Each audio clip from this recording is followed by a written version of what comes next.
નમસ્કાર, આપ જોઈ રહ્યા છો ગુજરાતની number 1 news channel news 18 Gujarati. આપણું ગુજરાત સાથે હું છું સિદ્ધાર્થ ધોળકિયા. મહત્વના સમાચારથી કરીએ શરૂઆત. ધરમપુરના ધોધે સ્થાનિકોના ધંધા કર્યા ધમધમતા, હરિયાળી નિહાળવા ઉમટી જનતા.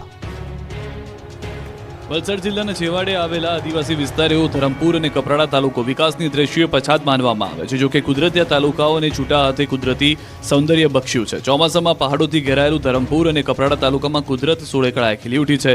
વરસાદ બાદ પ્રકૃતિ ખીલી છે. અહીંના જંગલો અને પહાડોમાંથી નીકળતા નાના ઝરણા અને નદીઓ પણ ખળખળ વહી રહી છે. તો ક્યાંક ઝરણાઓની સાથે સાથે ધોધ પણ આકર્ષણ જમાવી રહ્યો છે.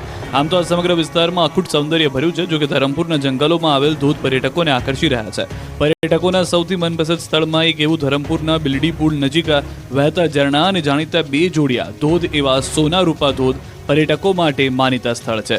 બિલપુડી ગામના છેવાડે પહાડોની વચ્ચેથી વહેતા ઝરણાને લઈને ખૂબસૂરત ધોધ બને છે. પહાડોથી નીકળતા ઝરણાને કારણે સર્જાતા સોના રૂપા ધોધના સૌંદર્યને માણવા રોજ મોટી સંખ્યામાં પર્યટકો આવે છે. આ ધોધ અને ઝરણાઓમાં નાહીને લોકો કુદરતી સૌંદર્ય પણ માણે છે. તો કૃત્રિમ વોટર પાર્કમાં ઊભી કરવામાં આવેલી રાઇડથી પણ વધુ મોજ મસ્તી મન ભરીને અહીંના ઝરણાઓ અને ધોધ નીચે નાહવાનું લોકો પસંદ કરે છે. સ્થાનિક લોકો માટે આ જોડિયા ધોધ આસ્થાનું પણ કેન્દ્ર છે. અહીંના લોકો આ જગ્યાને આદિવાસીઓની કુળદેવી માનતા માવલી માતા તરીકે માને છે. આ ધોધના સ્થળ પર અહીંના લોકો પૂજા અર્ચના કરે છે. આથી આ સ્થળનો વિકાસ કરવામાં આવે તેવી લોકોની માંગ જોવા મળી રહી છે. બારડોલી તાલુકાનો હરિપુરા કોઝવે પાણીમાં ગરકાવ, 15 ગામની વધી મુશ્કેલી. દક્ષિણ ગુજરાતની જીવાદોરી સમાન ઉકાઈ ડેમમાંથી સતત પાણી છોડાતા બારડોલી તાલુકાના હરિપુરા કોઝવે પાણીમાં ગરકાવ થઈ ગયો છે. જેથી 15થી વધુ ગામોનો બારડોલી મુખ્ય મથકથી સંપર્ક કાપવામાં આવ્યો છે. ઉકાઈ ડેમની પૂર્ણતા સપાટી 345 ફૂટ છે. હાલ ઉકાઈ ડેમનું લેવલ 335 મેન્ટેન કરવા માટે ઉકાઈ ડેમમાંથી સતત પાણી છોડવામાં આવી રહ્યું છે. ઉકાઈ ડેમના ઉપરવાસની અંદર આવેલ હાથનુર તેમજ પ્રકાશા ડેમમાંથી પાણી છોડાતા ઉકાઈ ડેમમાં પ્રતિ કલાક પાણીનો વધારો જોવા મળી રહ્યો છે. જેને પગલે નદી બે કાંઠે વહેતી જોવા મળી. બારડોલી તાલુકાના હરિપુરા કોઝવે પાણીમાં ગરકાવ થતા સામે પાર આવેલા 12થી 15 ગામો મુખ્ય મથકથી સંપર્ક વિહોણા થઈ ગયા છે. સામે આવેલા ગામો પૈકી ગોદાવાડી, ખંજરોલી, ઉનકોસાડી જેવા ગામો સંપર્ક વિહોણા થતા વિદ્યાર્થી તેમજ નોકરિયાત વર્ગોની બારડોલી આવવા માટે 25 કિલોમીટર ચક્રાઓ ફરીને આવવાની નોબત ઊભી થઈ છે. ઉત્તર ગુજરાતના લોકોની પાણીની સમસ્યા દૂર, નર્મદાના નીર મળવાનું શરૂ. ઉત્તર ગુજરાતમાં મેઘરાજાની કૃપા નહીં થતા અહીંના ડેમો હજુ ખાલીખમ છે. જળાશયોમાં 40% જ પાણીનો જથ્થો છે. ત્યારે ચોમાસું પૂરું થતા પહેલા જ પાણીની તંગીના ભણકારા વાગી રહ્યા હતા. ત્યારે ખાલીખમ નદીઓને પાણીથી ભરવા માટેની માંગ ઉઠી, જેને ધ્યાનમાં રાખી અરવલ્લી જિલ્લાને નર્મદાના નીર મળવાનું શરૂ થયું. વાત્રક ડેમમાં નર્મદાનું પાણી આપવાનું શરૂ કરાયું. નર્મદા કેનાલથી 50 ક્યુસેક પાણી વાત્રક ડેમમાં નાખવામાં આવી રહ્યું છે. નર્મદાની મુખ્ય કેનાલમાંથી વાત્રક ડેમમાં પાઇપલાઇનથી પાણી આપવાનું શરૂ કરાયું. વાત્રક ડેમમાં હાલ પાણીનો જથ્થો નહિવત છે. પાણી આવતા ખેડૂતોને સ્થાનિકોની મોટી સમસ્યા દૂર થઈ ગઈ. તો રાજ્ય સરકારે સૌરાષ્ટ્ર સહિત ઉત્તર ગુજરાતને નર્મદાના પાણી આપવાનો નિર્ણય કર્યો. ત્યારે બનાસકાંઠામાં નર્મદા મેઇન કેનાલ ટોટાણા એસ્કેપથી 311 ક્યુસેક પાણી છોડાતા કાંકરેજના કેટલાક ગામોને એલર્ટ કરાયા છે. નદી વિસ્તાર નજીક આવેલા કાંકરેજના ટોટાણા, સિયા, સુદ્રો, સણ, સોહનપુરા અને ભદ્રેવાડી ગામોને સાબદા કરાયા છે. સરદાર સરોવર ડેમમાંથી કોઈપણ સમયે પાણીનો જથ્થો છોડવાની સ્થિતિને લઈને સૂચના આપવામાં આવી. હાલ કાંકરેજ મામલતદારે નદી વિસ્તારના ગામોને તાકીદ કરી છે. યાત્રાધામ ચાંદોદ વિધિ માટે જવાનું હમણાં ટાળજો. મહરાવ ઘટના 58 પગથિયા પાણીમાં છે.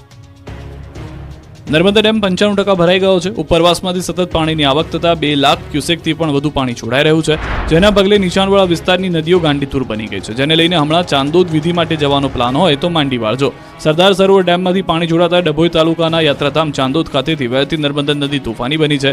નદી બે કાંઠે વહેતા તંત્ર એલર્ટ થઈ ગયું છે. નદીની જળ સપાટીમાં વધારો થઈ રહ્યો છે. જેના પગલે નર્મદા નદીમાં સ્નાન કરવા પર ચાંદોદ ગ્રામ પંચાયતે પ્રતિબંધ ફરમાવ્યો છે.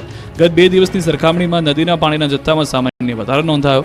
ચાંદોદના પ્રસિદ્ધ મલ્હારરાવ ઘાટના 58 પગથિયા પાણીમાં ગરકાવ થઈ ગયા. કાંઠા કિનારાના રહેવાસીઓને સાવચેતી દાખવવા વહીવટીતંત્ર દ્વારા અપીલ કરવામાં આવી છે. ગુજરાતમાં 2 દિવસ બાદ વરસાદ તબાહી મચાવશે. ગુજરાતમાં ચોમાસાએ વિરામ લીધો છે. મોટાભાગના વિસ્તારમાં વરાપ નીકળી છે. ઉઘાડ નીકળતા ખેડૂતોએ રાહતનો શ્વાસ લીધો છે. ત્યારે હવામાન વિભાગે ગુજરાતમાં 2 દિવસ મધ્યમ વરસાદની આગાહી કરી છે. 2 દિવસ બાદ વરસાદની તીવ્રતા ઘટી શકે. આવતીકાલે રાજ્યના 6 જિલ્લામાં યલો એલર્ટ અપાયું છે. અમદાવાદ, ગાંધીનગરમાં 2 દિવસ મધ્યમ વરસાદ થઈ શકે. બીજી તરફ 8 દિવસમાં લીલા દુષ્કાળ જેટલો વરસાદ ત્રાટકી શકે. ભૂક્કા બોલાવી દે તેવા વરસાદની આગાહી હવામાન નિષ્ણાંત પરેશ ગોસ્વામીએ કરી છે. પરેશ ગોસ્વામીએ આગાહી કરી છે કે 17 થી 21 ઓગસ્ટ સામાન્ય વરસાદ પડી શકે. 1 થી લઈ 3 ઇંચ સુધી વરસાદ પડી શકે. 22 થી 30 ઓગસ્ટ સુધી અતિ ભારે વરસાદ પડી શકે. 22 ઓગસ્ટથી અરબ સાગર થશે સક્રિય. બંગાળની ખાડીમાં લો પ્રેશર બનશે. અમુક જગ્યાએ અતિવૃષ્ટિ સર્જાવાની સંભાવના. બીજી તરફ બંગાળની ખાડીમાં પણ હલચલ શરૂ થઈ ગઈ છે. ત્યારે દરિયો તોફાની બનશે. વરસાદ ભૂક્કા કાઢશે. હવે અસલી રંગ દેખાડશે મેઘરાજા. દરિયામાં 2 ખૂંખાર સિસ્ટમ સક્રિય થતા ભૂક્કા કાઢશે વરસાદ. લુધિયાણામાં દાંડિયા રસ રમતા રમતા વેપારીને એટેક આવી ગયો. કુતિયાણામાં ખુશીનો પ્રસંગ માતમમાં ફેરવાયો. કુતિયાણાના વેપારી ખુશીના પ્રસંગમાં દાંડિયા રસ રમતા હતા ત્યારે હાર્ટ એટેક આવી જતા તેમનું મોત નિપજતા ખુશીનો માહોલ શોકમાં ફેરવાયો.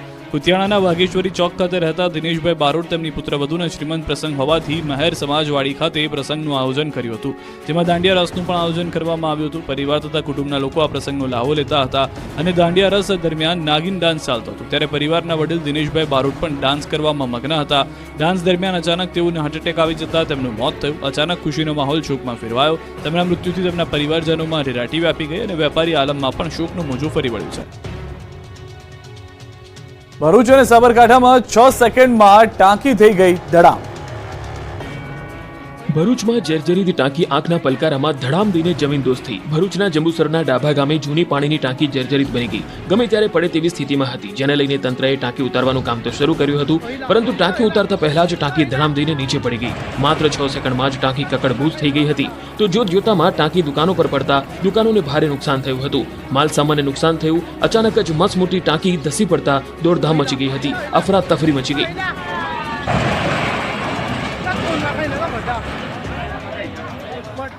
ભરૂચ જેવા જ દ્રશ્યો સાબરકાંઠાના ઈડરના છાપરિયા વિસ્તારથી સામે આવ્યા. અહીં 2 લાખ લીટર પાણીની ક્ષમતાવાળી ટાંકી 4 સેકન્ડમાં ધડામ થઈ.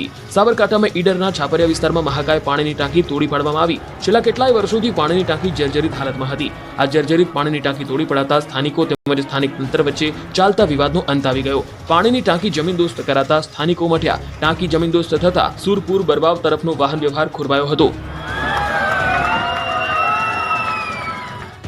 ઉમરપાડામાં આદમખોર દીપડાએ 6 સેકન્ડમાં શ્વાનને ફાડી ખાધો. સુરતના ઉમરપાડામાં આદમખોર દીપડાનો આતંક જોવા મળી રહ્યો છે ત્યારે ઉમરપાડાના ઉમરખાડી ગામમાં ચાલાક દીપડાએ 6 સેકન્ડમાં જ એક શ્વાનનો શિકાર કર્યો. શ્વાનને ફાડી ખાધો. 66 કેવી સબસ્ટેશનમાં ઘૂસીને શ્વાનનો શિકાર કર્યો. રાત્રિના સમયે દીપડાએ શ્વાનનો શિકાર કરતા શ્વાનના ભસવાના અવાજથી લોકોમાં ફફડાટ ફેલાઈ ગયો. દ્રશ્યમાં જોઈ શકાય છે કે રોડ પર દીપડો શ્વાનનો શિકાર કરવા છુપાઈને બેઠો છે. શ્વાનનું ધ્યાન હટતા જ શિકાર તરફ દીપડો પૂરપાટે દોડે છે અને શ્વાનને જાણ થતાં જ તે જીવ બચાવવા માટે સબસ્ટેશનની અંદર ભાગે છે, પરંતુ દીપડાની ઝડપી ચાલ સામે શ્વાન હારી જાય છે અને દીપડો શ્વાનને પકડી લે છે. શ્વાન જીવ બચાવવા માટે તરફડિયા મારે છે. દીપડો શ્વાનને પકડીને બજારમાં લઈ જાય છે. આ ઘટનાની વન વિભાગને જાણ થતાં દીપડાને પકડવા પાંજરું મૂકવામાં આવ્યું. દાહોદમાં આખલાઓનું દંગલ, 4 લોકોના હાડકાં ભાંગ્યા. દાહોદમાં દિવસે ને દિવસે રખડતા પશુઓ અને આખલાઓનો આતંક વધી રહ્યો છે. 15 દિવસમાં 4 લોકોને આખલાએ ફંગોળ્યા છે. આખલાઓના હુમલાથી લોકોના હાડકાં ભાગ્યા. ત્યારે ફરી એકવાર દાહોદની પડાવ બજારમાં આખલા યુદ્ધ જામ્યું. 2 આખલાઓ જાણે એકબીજાના દુશ્મન હોય તેમ યુદ્ધે ચડી ગયા. આખલાઓએ ભર બજારમાં શક્તિ પ્રદર્શન કરતા સપાટો બોલાવ્યો. આખલાઓના દંગલથી બજારમાં સન્નાટો વ્યાપી જાય છે. બજારમાં દોડધામ મચી જાય છે. લોકો જીવ બચાવવા સુરક્ષિત જગ્યા લઈ લે છે. આખલાએ 5 મિનિટ સુધી રોડને બાનમાં લેતા વાહન ચાલકોને પરત ફરવાની ફરજ પડી. આમ છતાં આખલાઓ છૂટા પડ્યા ન હતા. 2 બળિયાઓ એવા લડ્યા કે થોડીવાર માટે તો જાણે દાહોદમાં આખલાઓની દંગલ સ્પર્ધા ચાલતી હોય તેવું લાગ્યું. પરંતુ તંત્રના પાપે 15 દિવસથી આખલાઓ ભૂરાયા થતા 4 લોકોના હાડકાં ભાગી ગયા છે. હોસ્પિટલે દાખલ થવાની ફરજ પડી છે. એક ટીઆરબી જવાનને અડફેટે લીધો હતો. સ્થાનિક લોકોમાં આખલા યુદ્ધને લઈને ભયનો માહોલ છે. પાલિકાની ઢોર પકડ પાર્ટીની કામગીરી પર સવાલ ઉઠ્યા.